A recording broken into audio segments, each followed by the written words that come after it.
ছোট বড় নৌকায় করে ধান আনা হয় নদীর ঘাটে, মেপে মেপে তা তোলা হয় আড়তে। হাওরের প্রবেশদ্বার হিসেবে পরিচিত কিশোরগঞ্জের করিমগঞ্জ উপজেলার চামড়া বন্দরে ধনু নদীর তীরে পাইকারি ধানের বাজারে বড় ফসলকে ঘিরে এমন ব্যস্ততা।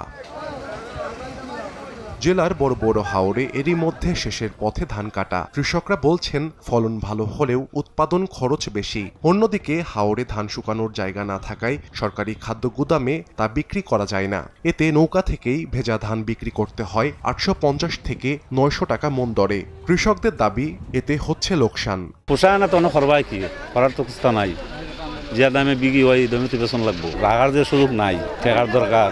চুকিতা কইছি ঠেকা ছাড়া তো হয় না, ঠেকার দরকার। আমার ধান হয়েছে মনে হয় 1100 থেকে 1150 মন।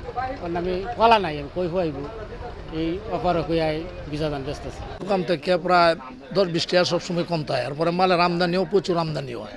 আমদানি হইলে এন থেকে আমরা কিনে নিয়ে বিক্রি করি। প্রত্যেক আড়তের মধ্যে আমরা কিনতেছি 780-90 টাকা এরকম কিনতেছি, আমরা বেচতেছি 900-910 টাকা। তবে ধানের ন্যায্য মূল্য নিশ্চিতে উদ্যোগ নেওয়া হবে জানাই কৃষি সম্প্রসারণ অধিদপ্তর। আমরা আমাদের বিভাগীয়ভাবে মন্ত্রণালয়ে প্রস্তাব দেব যাতে ভবিষ্যতে কৃষক তার ধান শুকিয়ে মজুত করে উচ্চ দামে বা প্রত্যাশিত দামে বিক্রি করতে পারে, সেই ব্যবস্থা যাতে গ্রহণ করা হয়। চলতি মৌসুমে কিশোরগঞ্জে বোরো ধানের আবাদ হয়েছে 1,68,115 হেক্টর জমিতে, আর উৎপাদন লক্ষ্যমাত্রা প্রায় 11 লাখ মেট্রিক টন চাল। সময় সংবাদ, কিশোরগঞ্জ।